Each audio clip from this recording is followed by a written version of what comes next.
Hey friends, if you wish to record your screen in Windows 11, then please watch this video. I will guide you through the process. Now it's easy. We have a tool called the sniping tool.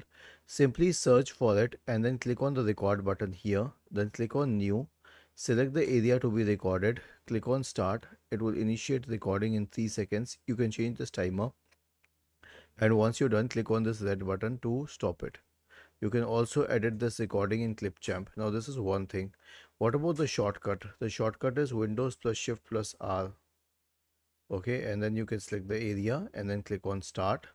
Okay, and it will start in 3 seconds. Once it is done, you can complete the recording. You can also unmute the microphone because the microphone is muted by default.